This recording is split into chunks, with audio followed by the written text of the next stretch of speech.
Assalamualaikum warahmatullahi wabarakatuh.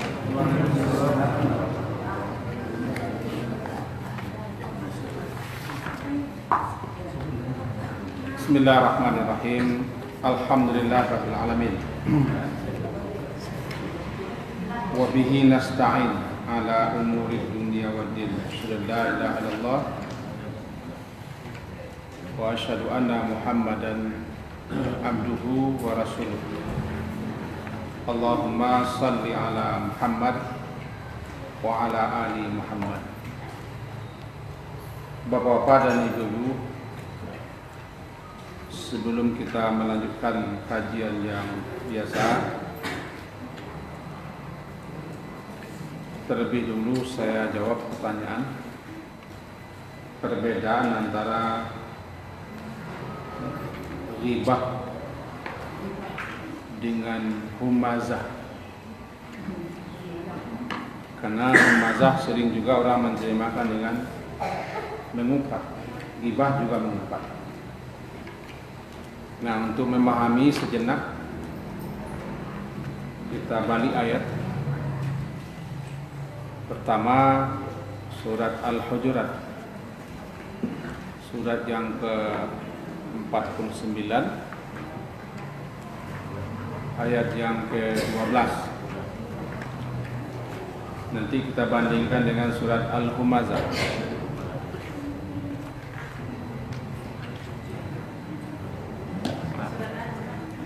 Surat Al-Hujurat, surat yang ke-49, ayat ke-12. Diawali dengan ya ayyuhalladzina amanu. Mudah-mudahan sudah ketemu. A'udzu billahi minasyaitonir rajim. Bismillahirrahmanirrahim.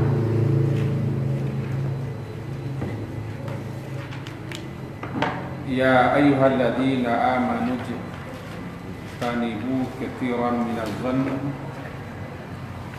inna ba'dadh dhanni itsm wa la tajassasu wa la yaghtab ba'dukum ba'dha ayuhibbu ahadukum ayyakula lahma akhihi maitan fakarihtumuh wattaqullah innallaha tawwabur rahim. Yang kita pahami adalah wala yaghtab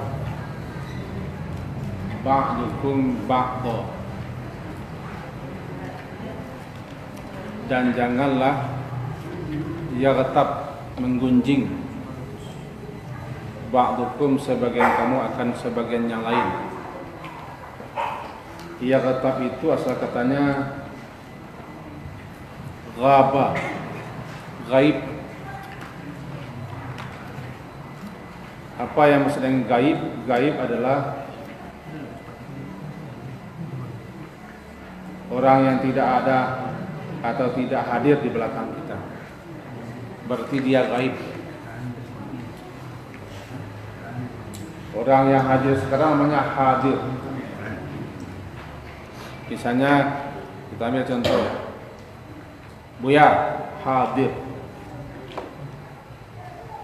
Fulan hadir, berarti ada di hadapan kita. Nanti orang yang tidak ada di hadapan kita tidak datang, gaib. Dia gaib, tidak hadir, tidak ada. Gaib di sini bukan berarti gaib masalah keimanan. Gaib berarti tidak ada. Nah, membicarakan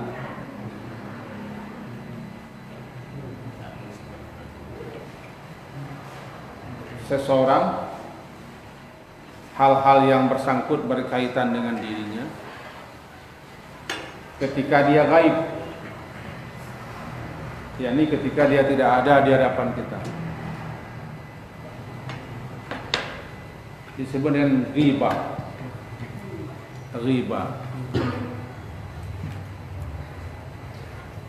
yang kita bicarakan itu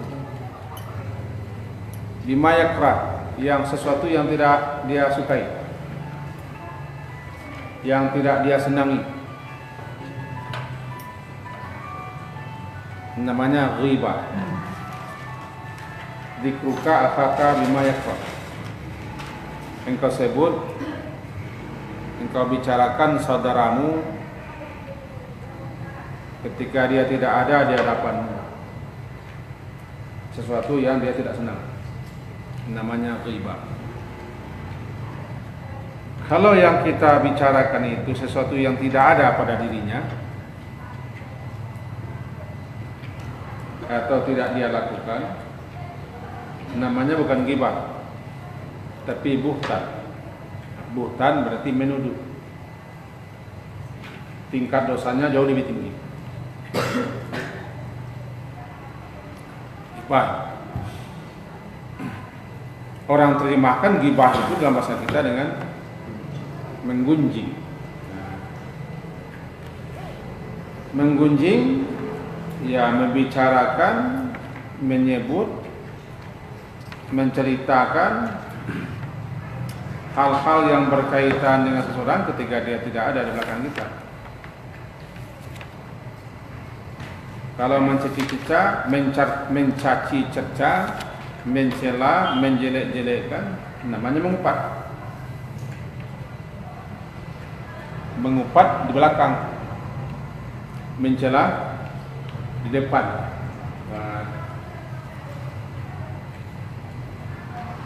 Nah, mengupat itu yang sering diterjemahkan orang dengan humazah. Humazah. Wailul likulli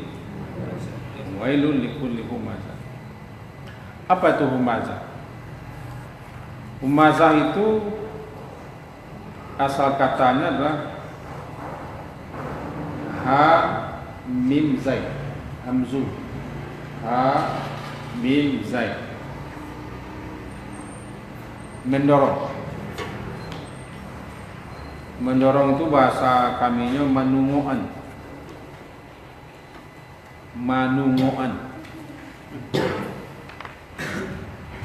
Sehingga orang itu jatuh, sehingga orang itu tersungkur atau terjerembab.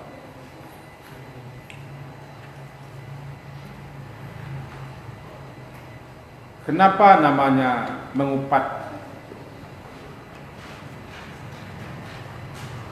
disebut dengan hamaz?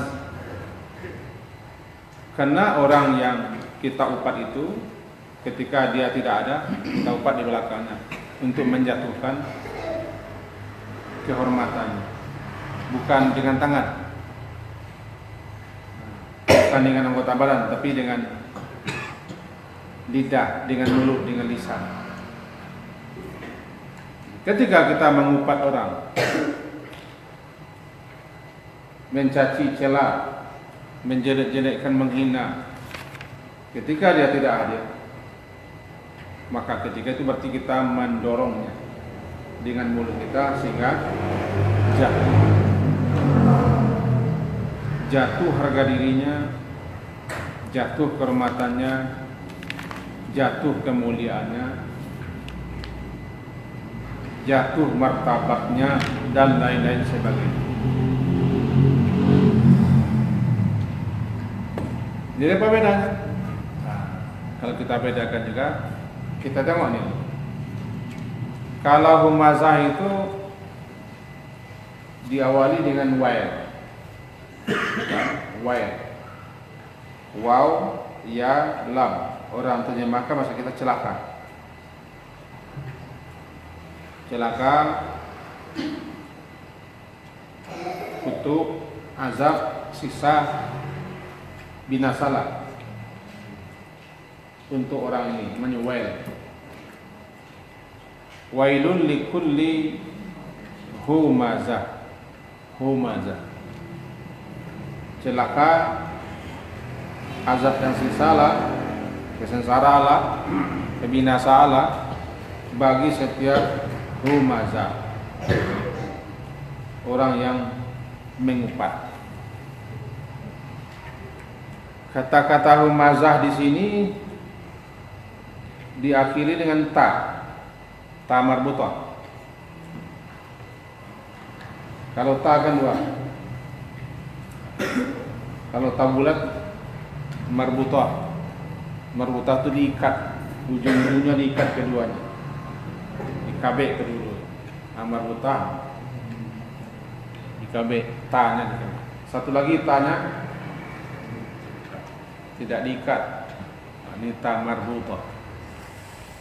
Pakai ta marbutah. Ta itu menunjukkan mubalaghah. Mubalaghah itu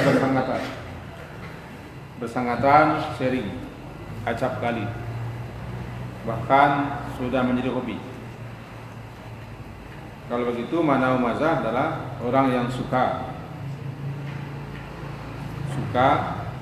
sering, senang, hobi mengupat. Wail itu ditujukan kepada orang yang hobi, bukan kepada orang sekali dua kali. Kalau kita sekali dua kali ada, saya juga ada. Saya yakin Buya juga tidak ada. Saya yakin tidak ada. Kalau sekali dua kali tiga kali, apa yang membedakan ta? Itu namanya mubalaghah, bersangatan. Suka mengupat atau pe. Itu makanya diawali dalam terjemahnya pe. Pe itu sudah menjadi kebiasaan. Main, pemain. Main bukan main. Mama pe, pemape. Kan? Berburu, berburu. Jika orang pe sudah keranjingan. Itu makanya ini pengupat. Ta itu yang menunjukkan pe. Jadi ta itu keranjingan, suka, sering atau acap, hobi. Wail tertuju kepada orang yang sudah berolah pe.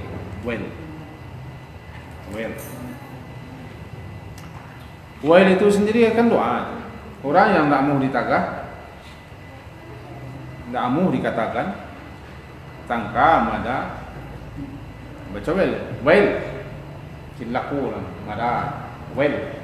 Jadi wail itu dua kutukan, dua orang supaya binasa karena tidak mau ditagah. Rasawaknya mana tangka bau,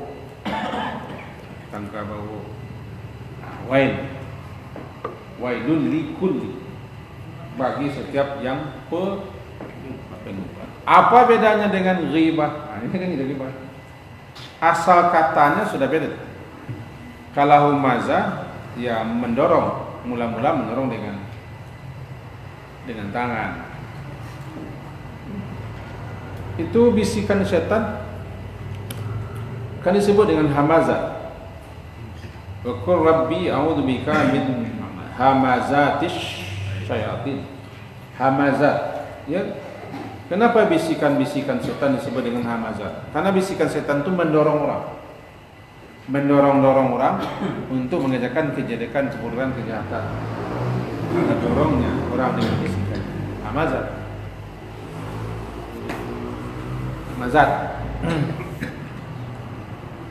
Begitu juga nanti orang yang mengupat, dia mendorong orang dari belakang.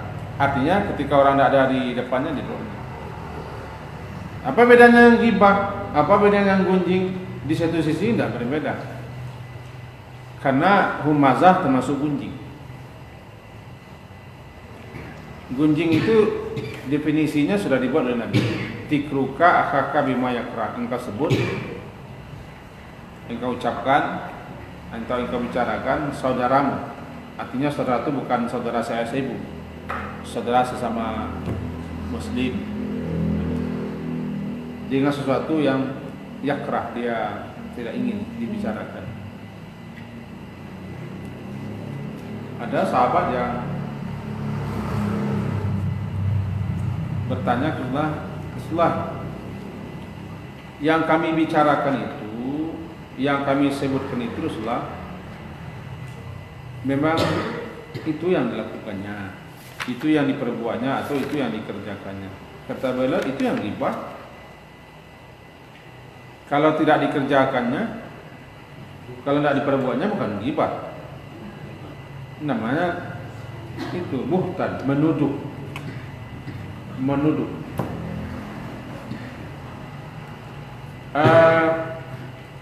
Yang menariknya apa yang dikatakan oleh Imam Nawawi rahimahullah.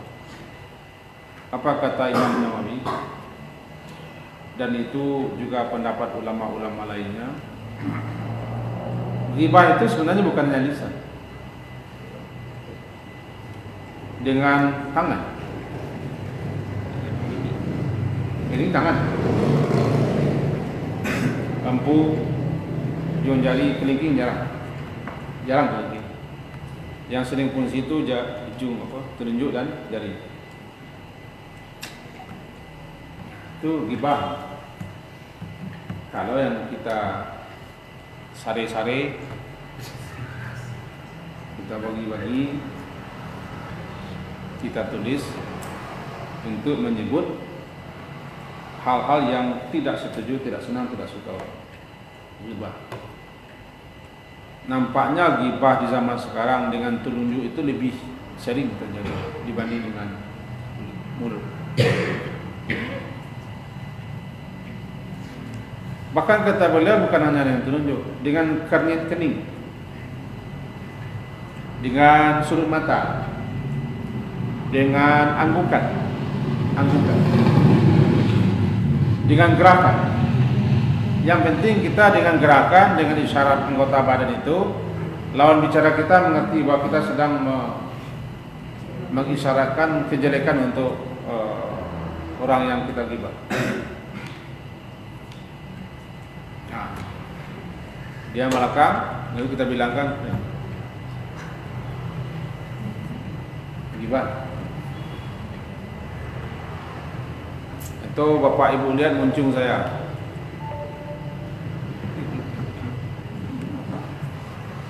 Ghibah.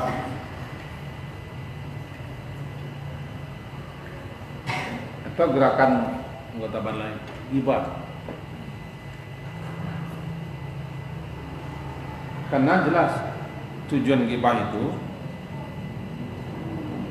menyatakan, menyebut agar lawan bicara kita tahu keburukan, kejelekan orang yang kita ghibah.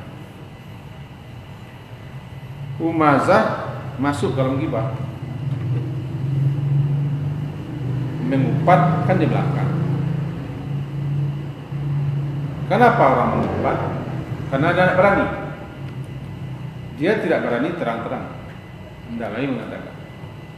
Karena mengupat itu ketika lewat orang itu atau ketika datang dia langsung berubah menjadi senyum. Langsung ramah sekali. Kadang-kadang berkelebihan ramahnya. Tadi suka cahaya apa jatuh? Langsung kayak rame. Datangnya berubah sekali. Bukan hanya 180 derajat, 361 derajat. Berubah. Bara sakur suka cahaya apa jatuh di.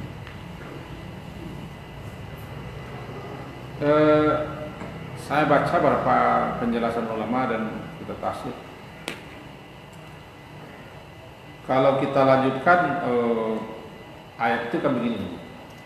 A'udzubillahi minasyaitonir rajim. Wa yaqulu likulli humazatin lumadah alladzi jama'a malan wa 'addada yahsabu anna malahu akhlada kalla la yunbadanna fil hutamah. Hutamah itu hatama itu menghancur-hancurkan sampai cair. Menghancur-hancurkan sampai cair. Menjadi remah-remah. Dikatakan neraka itu atau disebut salah satu nama neraka yang utama karena siapapun yang masuk ke dalamnya pasti di remah-remah dipercaya walaupun tidak mati dia. Nah, ayat itu berbunyi, kalla, sekali-kali jangan begitu. Nanti pasti akan dibuang dengan menjijikkan. Yumbatan itu kan dibuang ke belakang, menjijik. Sesuatu yang dibuang ke belakang jijik. Pasti dibuang, dilemparkan ke dalam utama. Kenapa? Disesuaikanlah perbuatannya dengan neraka yang akan dimasukinya. Perbuatannya kan menghancur-hancurkan orang di belakang, merobek-robek orang, mendorong-dorong orang, seorang jatuh harga dirinya, kehormatannya, kemuliaannya, martabatnya, sehingga malu dan tidak terangkat mukanya. Ya, maka disesuaikan pula lah, karena dia sudah merobek-robek, mencabik-cabik kehormatan orang, maka disesuaikan pula dengan neraka yang akan dimasuki, neraka yang akan mencabik-cabiknya, utama. Maka jadilah humazah itu bagian daripada ghibah, setahu saya. Ghibah. Bahkan penekanan humazah itu lebih kuat lagi. Kalau ghibah terkadang hanya sekedar membicarakan, seperti apa? Dalam hadis disebutkan salah seorang istri Rasulullah namakan Safiyah. Safiyah ini istri Nabi yang cantik. Safiyah binti Huyai, cantik, penuh perhatian, saleh. Tiba-tiba Aisyah berkata kepada Rasulullah,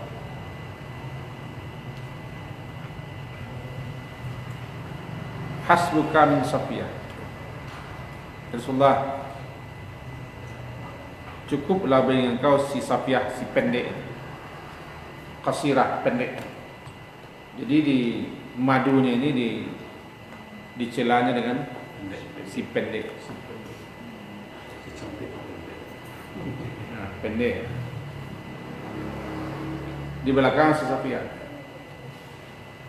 Kata Rasulullah, ini hadis sahih Abu Daud dan Tirmizi, laqad qulti kalimatan, engkau itu sudah mengucapkan satu patah kata, law muzijat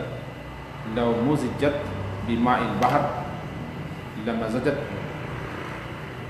jika dimasukkan, dicampurkan ke dalam air laut, katamu itu, maka air laut bisa berubah. Hanya mengatakan pendek. Berarti hebat pengaruh bahaya menyebut kejelekan orang, keburukan orang di belakang. Hanya menyebut sependek. Juga dalam beberapa riwayat kan pernah juga angin busuk bertiup di zaman Rasulullah. Sehingga disebutkan begini, tahu enggak kalian angin apa ini? Sahabat enggak tahu. Allah Rasulullah a'lam. Ini angin busuk ini, angin yang membawa berita-berita busuk, di mana sekarang kaum muslimin sedang dipergunjingkan orang lain. Berarti bergunjing itu mengotori udara kotor, air laut tercemar, udara kotor, air laut tercemar. Barangkali itulah gambaran. Ini timbul pertanyaannya masalah main Android, HP, tentang ghibah. Kemudian ada persenti penghibah dan humazah. Apa itu bedanya? Bagaimana hukumnya menyebar-nyebar itu berita-berita hoax, lebih-lebih musim sekarang ya, sekarang mencela itu mencaci.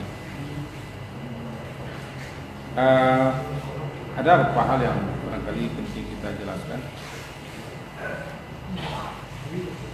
sekaitan menyebut yang buruk orang itu kadang-kadang boleh, kadang boleh demi untuk memperingatkan orang, boleh. Sedikit saja menyimpang daripada jawaban pertanyaan, bahwa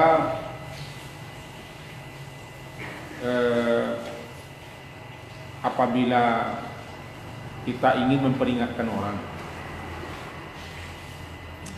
misalnya di sini ada yang akan kita angkat jadi ketua. Ada 2 ketua. Yang satu wakil ketuanya Nyak Badat. Yang satu lagi bendara calonnya. Lalu kita yang mengerti keadaan dua orang ini. Yang satu ini paham betul. Dia tidak becus, dia tidak piawai. Cuma karena dia puang orang, atau dia puang orang. Sebab orang nama puang kau ada kepentingan di belakang. Kau ingin mengangkat masjid lagi, kau ingin menguasai papir, sehingga dia puang orang kata.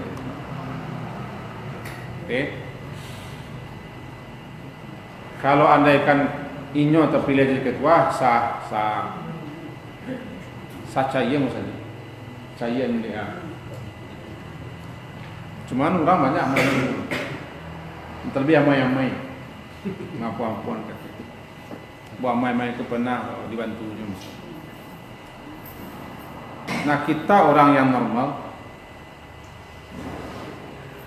model buya orang normal harus memberitahu kepada jamaah. Digunjingkan ya, ada digunjing. Apa gunjing kita bicarakan ya? Mai pak. Iko kalau terpilih belum jadi ketua awak. Sah Cayeng saja. Sekolah dia. Itu nak jadi siapa ini? Oh, bentuk culun dulu. Dia cidu apa? Itu kematian kah? Karena hilang.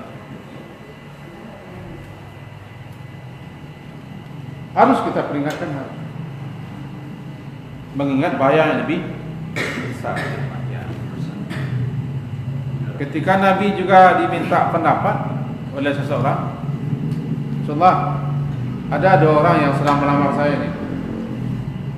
Ada 2 orang yang sedang melamar saya. Itu katanya.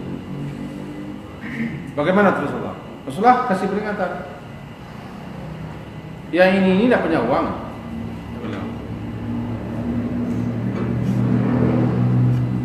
Dia ini penampar istri.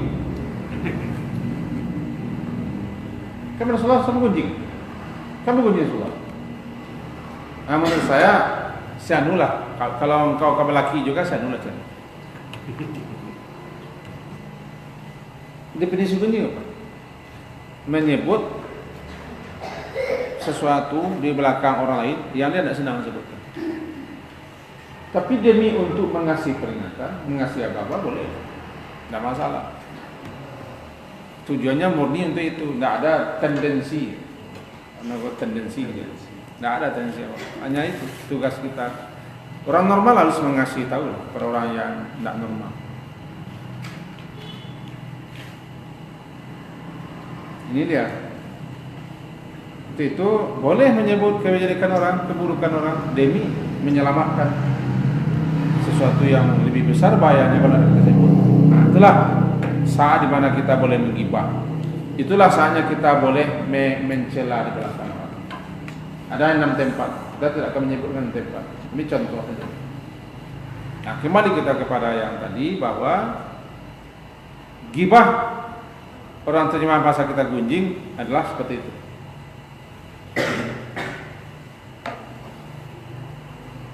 Kalau ingin menasihati dia, ya tidak kita bicarakan, kita turuti dia, kita datangi dia, kita nasihati dia. Kalau ya, tapi membicarakannya itu bukan menasihati, cuma membicarakannya bagaimana solusinya, nah, baru boleh.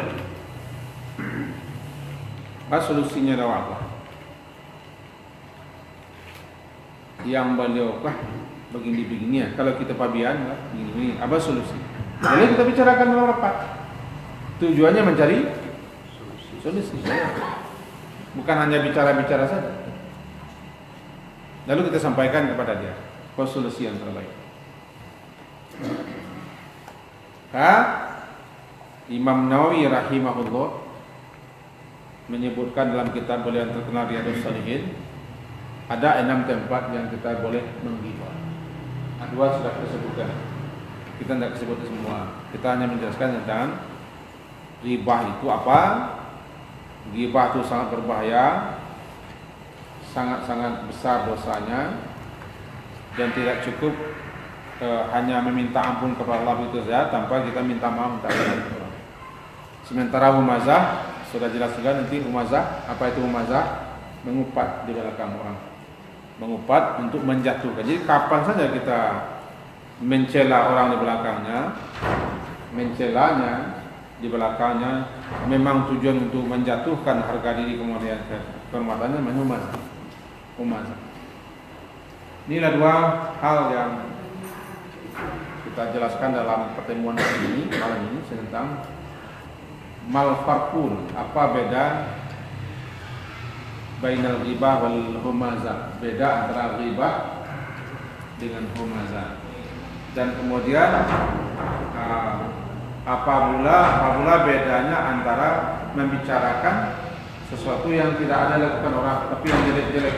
Nah, ini namanya menuduh, dosanya lebih tinggi daripada ghibah dan humazah. Karena menuduh, sedangkan menyebut yang kejadian saja tidak boleh. Menyebut yang kejadian saja tidak boleh, apalagi menyebut yang tidak terjadi pada. Ini jawabannya. Semoga ada faedahnya. Kecuali kalau ada fitnah. Oh, apakah sama ghibah dengan fitnah? Kalau fitnah bahasa Minang sama. Sebab fitnah bahasa Minang atau bahasa Indonesia adalah hasuang pitanah.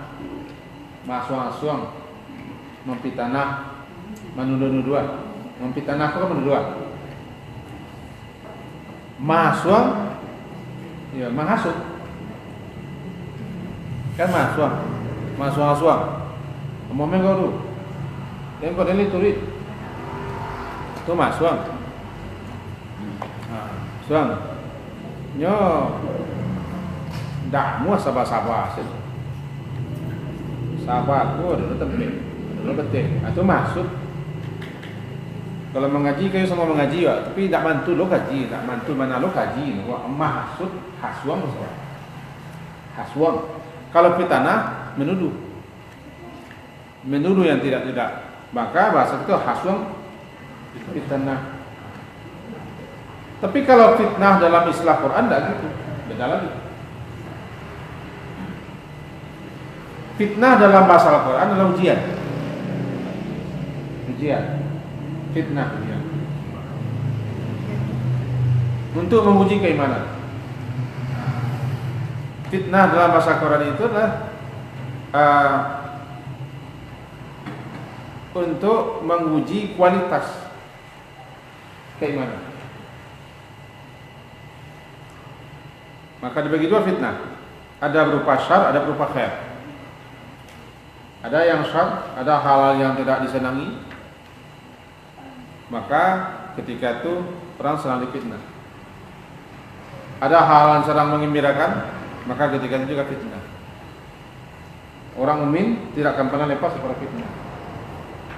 Hasiban nasu ayutraku ayaqulu amanna wa hum la yuftanun. Apakah manusia itu mengira bahwa dia akan dibiarkan mengaku kami beriman sementara dia belum difitnah, maka setiap orang beriman pasti difitnah untuk diketahui kualitas keimanannya. Fitnah, maka hidup fitnah, mati fitnah, harta fitnah, anak-anak fitnah, wanita fitnah, terpilih fitnah, tidak terpilih fitnah, jadi ketua fitnah, tidak jadi ketua fitnah. Menguji keimanan. Nah, fitnah dalam bahasa Quran itu tidak sama dengan fitnah dalam bahasa harian kita. Kalau fitnah dalam bahasa harian kita, menuduh-nuduh. Yang kita fitnah itu lebih kejam daripada pembunuhan. Dulu ini. Fitnah lebih kejam daripada pembunuhan. Fitnah nama. Tidak boleh kita bawa fitnah dalam bahasa kita kepada lebih kejam daripada pembunuhan. Asyaddu minal qatl, lebih keras daripada pembunuhan. Tidak, bukan fitnah bahasa kita. Jadi kalau ditanya tadi, kalau fitnah bahasa kita, apakah termasuk ghibah? Iya kan? Fitnah bahasa kita menuduh-nuduh, tidak ghibah. Itu buhtan. Buhtan. Kata dalam hadis tadi, yang kami sebutkan itu Rasulullah adalah yang memang terjadi pada dirinya, ada pada dirinya. Itu yang ghibah. Kata beliau, kalau yang kau sebutkan itu atau yang kalian sebutkan itu tidak terjadi pada dirinya, yang tidak ada pada dirinya, itu bukan fitnah, itu bukan ghibah, tapi buhtan. Kebahatan, engkau telah membuhtan, engkau telah menuduh. Maka fitnah bahasa Minang atau bahasa Indonesia bukan ghibah, bukan mubazah, buhtan, mampitana, menuduh. Kalau hasung fitnah, hasung, ya, sok kepala kabau, sok kuduknya. Kalau kami kecil-kecil dulu, kepala apaan, nama tulu tengah. Itu nama haswa. Nama tulu, kepala apaan. Nama kan? Sung. Bas ke orang kau balik kau pakai. Kalau digabung keduanya suam fitnah, lebih baik. Saudara masuk fitnah lah. Jadi hasung fitnah itu bukan ghibah, tapi di atas ghibah. Hasung fitnah bahasa Indonesia ya, atau hasung fitnah bahasa Minang. Tapi fitnah dalam bahasa Quran dan hadis bukan. Fitnah dalam bahasa hadis adalah ujian. Asal kata fitnah itu membakar emas untuk diketahui berapa kadarnya. Kalau bahasa barak karetnya 20 karet. Ada 20 karet ya? 20 karet, alai. 8 balai karet itu dibakar, disapu. Ameh disapu. Sapu itu yang bakar. Namanya apa ameh? Membakar emas namanya fitnah. Kata zahab, aku menyapu emas. Menyapu ameh. Dari kata-kata itulah fitnah. Fitnah berarti menguji. Orang kalau ingin tahu emas itu diujinya dengan disapu. Loyang atau emas? Emas murni apa tidak? Ini berapa karat atau kurang? Ini disapu. Disapu itu dengan api. Itu mau uji emas. Nah, iman harus diuji. Ini adalah. Maka keimanan pasti diuji. Melalui ujian itu diketahuilah kadar apakah imannya udah pelampai karet atau 8 balik karet atau berkaret-karet iman, tidak tahu. Nah, ada silakan Pak Martin. Itu kata-kata ciri-ciri pendek tadi, misalnya ada yang bertanya, kebetulan namanya sebulan. Jadi dia ragu kok sebulan yang mana? Awak sapian sebulan yang tinggi atau sebulan yang pendek kan? Apa kayak gitu nih? Menjelaskan siapa bilang kasus Aisyah ini menyebut pendek bukan dalam rangka senang hati, madu kepada madu. Jadi kalau menjelaskan lain masalah. Tapi kalau orang itu memang sudah gelarnya begitu dan dia tidak apa-apa, malah dia sudah menjadi ciri khasnya. Kalau di kami diperkenalkan bujang. Bujang di banyak mana, bujang nama. Di sini ada bujang tempang, bujang manan, bujang supa, banyak bujang. Dan sebelah ciri khas bujang kalek. Ini memang besok lah. Lupa ada ni bujang kalek ni mana? Jadi kalau tujuannya bukan untuk melampiaskan cemburu atau sakit hati atau benci, nah mana kok wajah tanggiang tu, baru itu lain masalah. Nama namanya Sudin Pakak.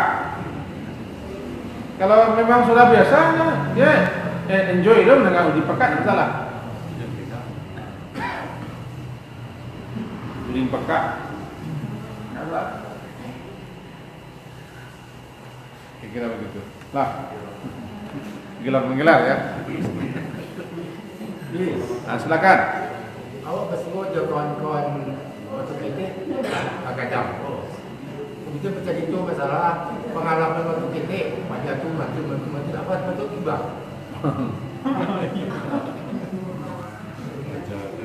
Cerita nostalgia lama. Ketika alumni, pertemuan alumni itu kan tak harus sekolah. Bertemu kawan-kawan lama. Ceritalah masa-masa lalu. Kadang-kadang masa lalu itu menggembirakan. Kadang-kadang justru menyenangkan. Kalau sifatnya menyenangkan, menggembirakan, orang tidak pernah masalah. Membicarakan yang dikatakan ghibah, yang kita bicarakan dia tidak senang. Yakrah. Dzikruka akaka bima yakrah. Engkau sebut dia, engkau bicarakan, dia tidak senang, tidak suka. Tapi ini satu lo galak. Satu lo galak ketika pertemuan alumni itu. Karajo no dari kecian. Ada yang keren pengujian yo pengujian. Angku ambil kodok 3 BC. Tidak salah. Karena dia sudah apa? Tapi kalau marah dia boleh. Ada tanda kesal, tanda marah. Itu di situasi saya mencari. Iya kan? Enggak bujang. Kalau memangnya gembira, senang, kok keke lo galak. Itulah memang bodoh Pak dulu ya. Awak memang mengaji dan memang itu kerja sesuai bala Pak. Enggak. Tapi kalau marabun sampai tunggunya si pantigo aja lah. Lah. Lebih sempang padang si pantigo. Itu kaji kita menyimpang dari kajian biasa, tapi perlu saja ini untuk apa? Untuk kita bersama. Dan itu kan kaji tentang beda masalah curhat. Kalau saya ngomong istri seorang pegawai negeri tidak senang marah oleh atasannya atau ada tindakan di sekolah cepat sama suaminya. Tersebutlah nama-nama orang menangkan. Curhat itu kalau kita mengalami masalah atau problema lalu kita curhat kepada seorang. Kalau tujuannya curhat itu untuk mencari solusi, balah contohnya. Sikap mengkambo tampuh, bana ranca, itu dibolehkan. Namanya minta solusi. Itu sering ulang kepada Nabi Sallallahu. Laki yang boko sampai kariang, Sallallahu sampai karyanya. Pendidikan. Jadi boleh ambo ambil sepitik dan bersedekah. Kan manggunnya lakinya lu. Ya. Laki dia kan. Baca Rasulullah. Nya nak mau bersedekah. Cekeban bapiri ya kalau dia tang lu ngeluarnya. Terus bapiri. Nah, ketika itu mengizinkan boleh kalau sedekah. Pahalanya untuk engkau dan untuk dia. Jadi kalau kita curhat mencari solusi, mencari keluar atau baca doa berkah. Datang misalnya ke orang ke makwal de buya ada siko kadang-kadang buya ko kakunya kan ada. Muncul ketemu buya. Ya, ada kasus yang cek. Kira-kira anak kamu tampu ada buya. Atau kamu jam bo. Ambo yo atasan bo kini ko buya seram ambo. Ada masalah. Tapi kalau mau paturian amo tajilapak aja aku itu. Apa ada dia? Lapai ini mau ke Persenaya bertanya orang ngecek ke buya lah. Apa deh? Ya, wah. Buya lah ano. Wah. Panjang salah jawab. Selesai itu kajian kita malam hari ini orang razan. Semoga ada faedah dan manfaatnya untuk saya dan saya doakan juga untuk kita semua juga ada manfaatnya. Amin.